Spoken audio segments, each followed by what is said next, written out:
Okay, happy Friday morning to you all. Headed out for a work commute on the Rebel today. Putting some more miles on it. I'm getting to be just up near my 1,000-mile mark, so I'll be doing my 1,000-mile owner review on it. If I can figure out where I am. 842. Yeah, so another tank of gas, and I'll be at my 1,000-mile mark. I'll do my 5 likes, 5 hates. And just kind of my general overall impressions of the bike. It's good, but there are a few little caveats that new owners or prospective owners should know about as far as the ergonomics and how the bike behaves. I don't have any regrets, but there are a few things that I'm going to change on it just for my purposes. So yeah, this is that. I'm going to get my phone set up here for Beeline, and I'll be right back with you in a second. Okay. Well, I called the Honda shop, or Wild West, this morning to find out if my accessories had started arriving yet from Honda, and it appears that they still have not. So who knows what the delivery schedule is going to be. For all I know, they might have been tied up in that Suez Canal disaster where the big cargo ship was blocking the canal for everybody for several days. Don't really know. So we're just going to have to play the waiting game and find out if Honda is going to be able to hold to their late April delivery schedule on a lot of these accessories or not. A lot of the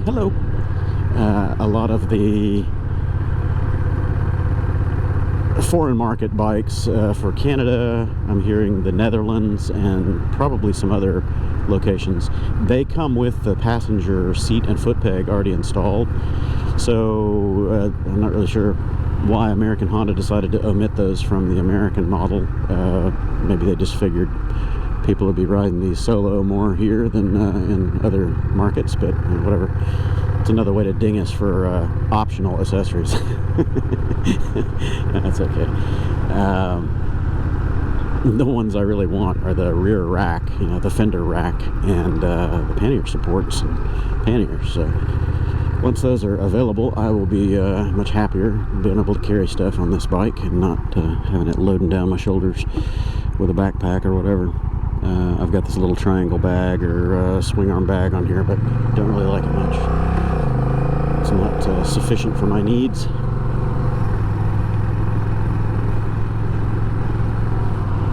So what else is going on? Trying to get through some of my editing queue. It's gotten stacked up pretty deep. I still have a few rides that I'll be posting from last year. I've got my Twisted Sisters ride in November with the Austin Ryker Riders group.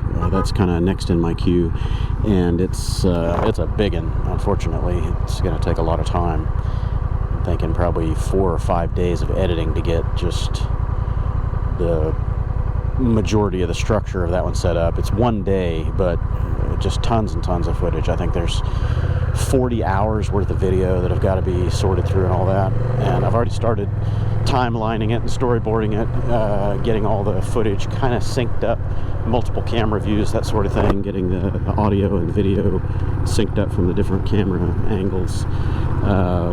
But then I've got to go through cutting it and all that, and I've got to chop it down to bite-sized pieces because the whole ride, if I do one big long video, it's really long, like 6 hours, 7 hours, and of course I don't think anybody wants to sit through that. So I'll chop it up in segments, the morning segment, afternoon segment, and the ending or evening segment. And that evening segment, I'll probably have the return ride lumped into that, and maybe for the first one, the morning ride, I'll also have my ride from the Katy area out there to the Twisted Sisters included in that. So they're kind of contiguous, makes sense chronologically. Because we got like a 5-hour ride out there in the morning, my son and I, and then we went straight into the day-long ride, so it was a really long day riding for us. We stayed in a hotel that night. I think we got one of the last hotel rooms available in town. just by luck. And then the following morning we got up and rode back. It was a good time though, I enjoyed it. Even with my Ryker handling like complete crap because of that tow out problem, it was still a fun ride. Just had to really stay on top of it the whole time.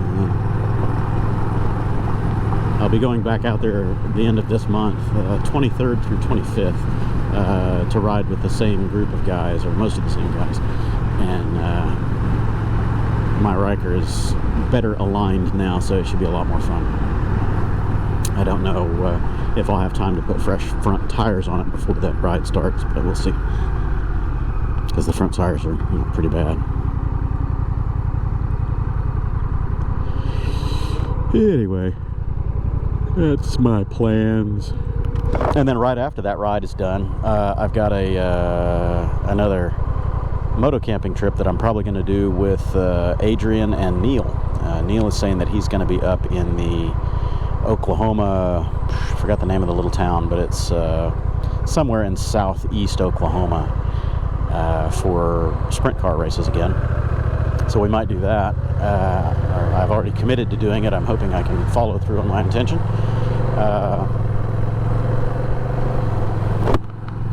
That'll be a 3-day, 4-day, you know, kind of starts in the middle of the week, I think. He's gonna want to try to get up there Wednesday night, right at the end of April. I can't remember the date for sure. I think it was April 30th or something like that. But so we'll have Thursday, Friday, Saturday, and then probably coming back Sunday. He mentioned going from there straight up to Odessa, Missouri, which was one of our other destinations that we tried and failed because of the rain, and the races were canceled. So he's talking about going up there right after that. So he'll be on the road for a week and a half, 2 weeks. I don't know that I can swing that because I've got a lot of work. But Adrian can probably accompany him up there. I don't know. We'll find out how that works out for him. I might be able to do it, but I think that's probably pushing my luck. I gotta stay productive and keep cranking out the work so I can afford my July hiatus.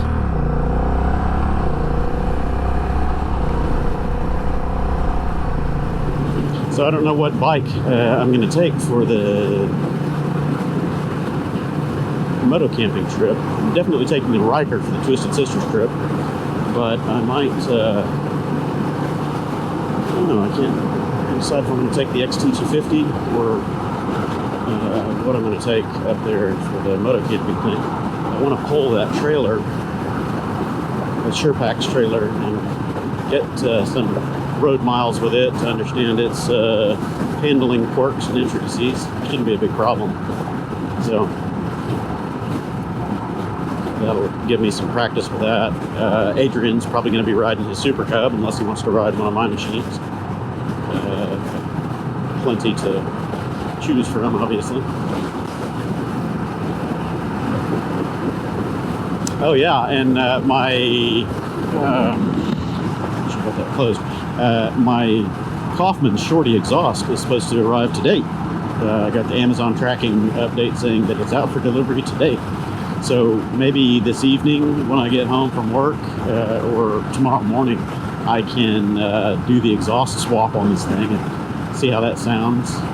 Again, I don't know if I'm going to be running it for extended periods like that until I get a flash tune on it, but it'll be interesting to see how it sounds. I need to do some further research and find out 100% for sure if the catalyst is forward of the muffler or if it's in the muffler. If the catalyst is in the muffler, then yes, I need a flash tune. If the catalyst is forward in that little, what looks like a resonator pipe, then good to go, man. It's okay to run them a tiny bit lean due to reduced back pressure, but whenever you do a cat delete, you're going to run really lean because of the added in air flow into the motor. Or out of the motor, I should say. In would be modifying the intake, which I don't plan on doing yet. But further down the road, with a performance exhaust or tune, I will probably put a high flow air filter on this thing. What are you doing? The road is over here, you stupid. Oh my God. Okie dokie. Anywho, I'll probably put a K&N or some high flow air filter on it, but I'm not going to modify the air box or anything like that.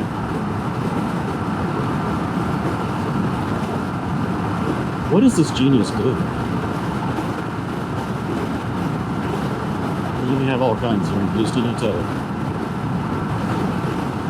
Don't you notice that it's really rough over there? There's a lot of trash on the road. You know, yellow line, solid yellow line. That means you're not supposed to be on that side of it. It's common sense for most people, but I guess common sense ain't that common.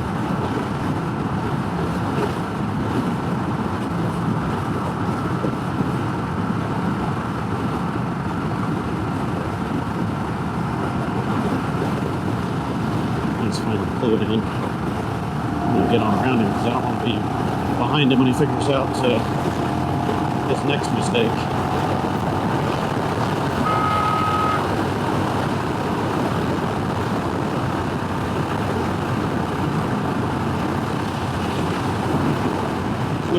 Less.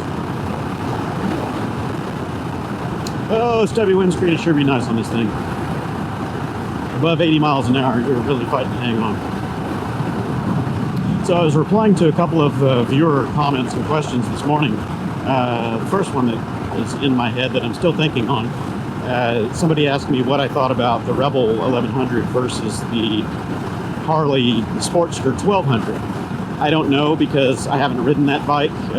Obviously don't own one yet, probably won't, but that's a fair point of comparison because they're roughly in the same price range, same performance, displacement, all that kind of stuff. So that would be an interesting comparo. I've mentioned it before. I'll go ahead and mention it again here. All of my reviews and my opinions and rides and stuff that I do, it's all machines that I own. I bought these with my money. It's not a paid endorsement or advertisement, or more importantly, it's not a test ride. Test rides have a different tone and not as a dig to any of the professional YouTubers or reviewers out there that do test ride reviews. A test ride is not the same as owning a bike. It's radically different expectations, and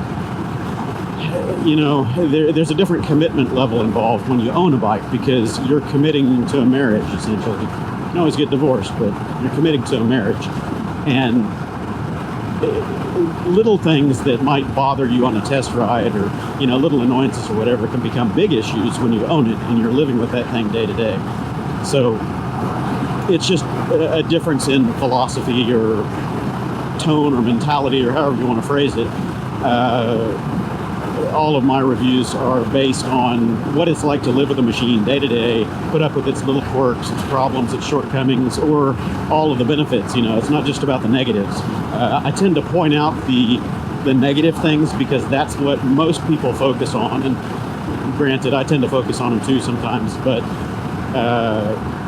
I do that so the review is kind of balanced. You're getting the pros and the cons, because it's not all roses and champagne. Sometimes there are problems that you run into with bikes that really make living with them a pain in the ass, like this thing, no windscreen, no luggage.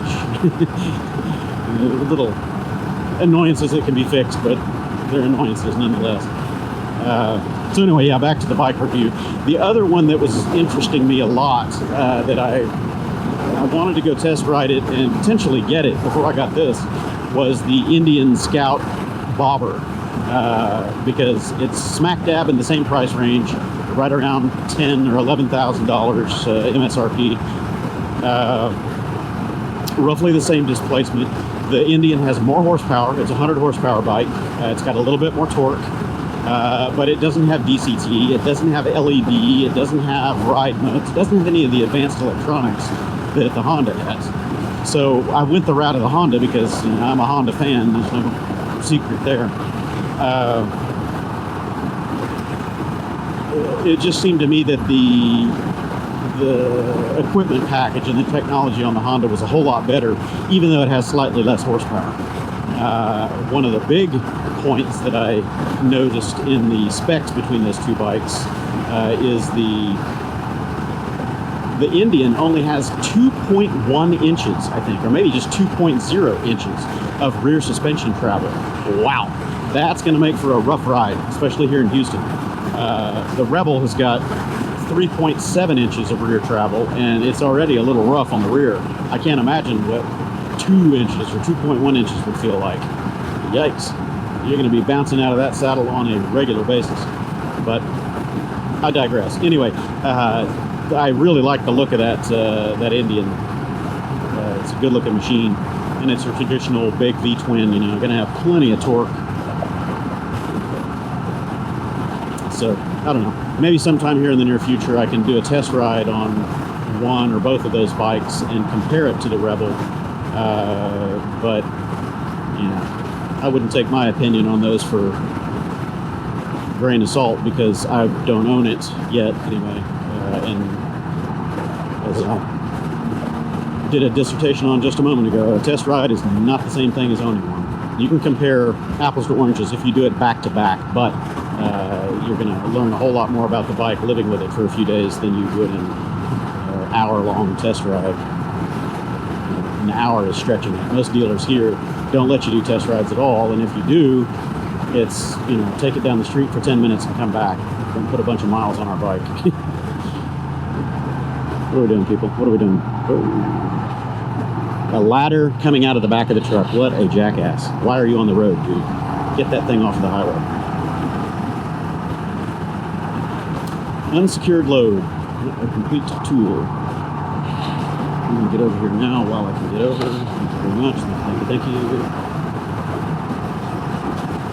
Yeah, unsecured loads coming out of the back of trucks. Jesus. It's not that hard to tie that shit down. Tie it down. Close the gate of the truck. Do whatever it takes. Keep that shit in the back of your truck. That's how you kill motorcyclists.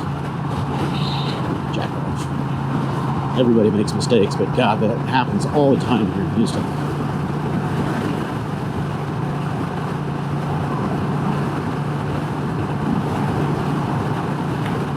Oh, bug strike. Just got a giant juicy bug right in the middle of my visor.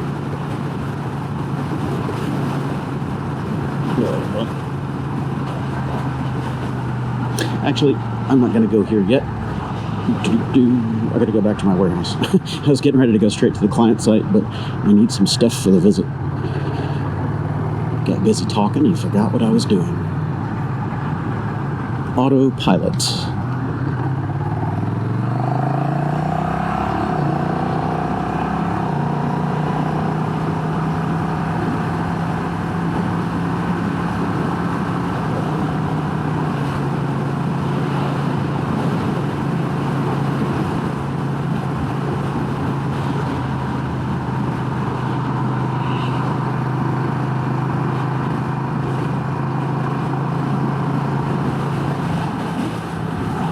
Looks like I'm getting the flashing fuel warning again, so down to about a gallon left.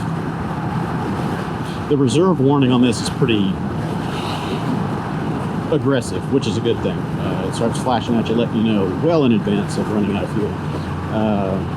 The 3.6 gallon tank, as soon as it starts flashing, if you go fill it up, you're barely going to get 2.5 gallons in it, which means you still have 1.1 left for your reserve, whatever.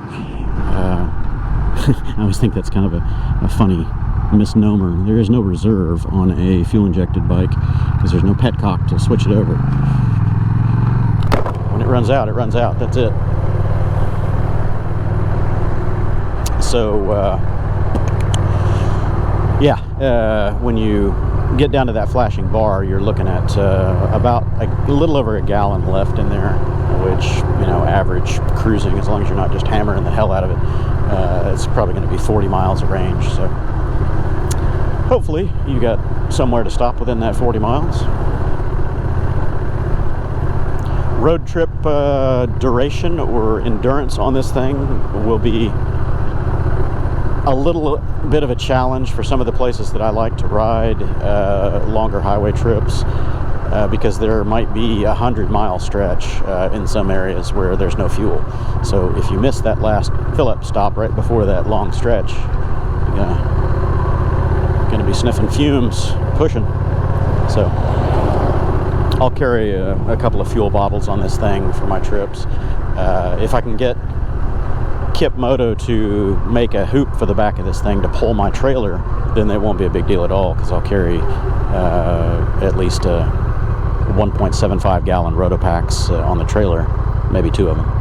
I've got a water and a fuel, but for longer road trips that are going to be on the road, I'll probably just carry fuel. I can always get water wherever I am, eat on the road kind of stuff. The camping trips is where I carry the water.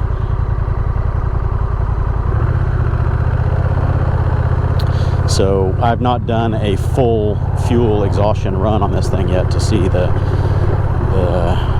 absolute maximum range it can get before it chokes out.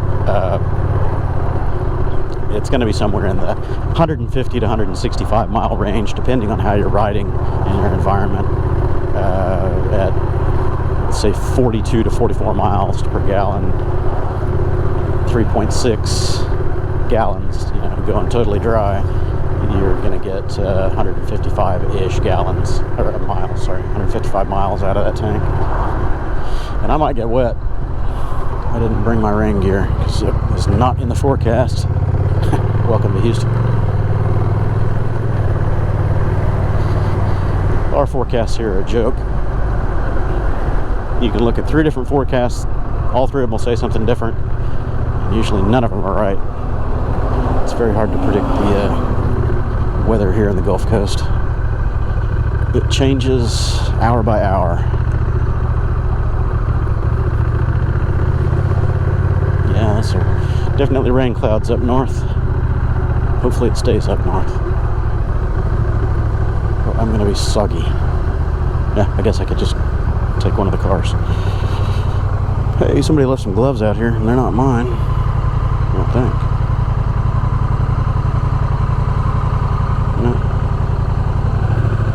I think they're mine. If they're mine, they've been sitting there for a few days because I haven't been here. What do we got? Nope. That's somebody else's, work gloves, and almost looks like a face sock or a beanie of some kind. I'm gonna guess that these are the guys next door. I'll put it over there. Set this here for him. That might be his. Okay, anyway, thanks for tagging along. I'm going to do a little bit of work here, grab a couple things that I need for my client appointment, and hopefully when I come back out, it's not pissing rain. I'll catch y'all later.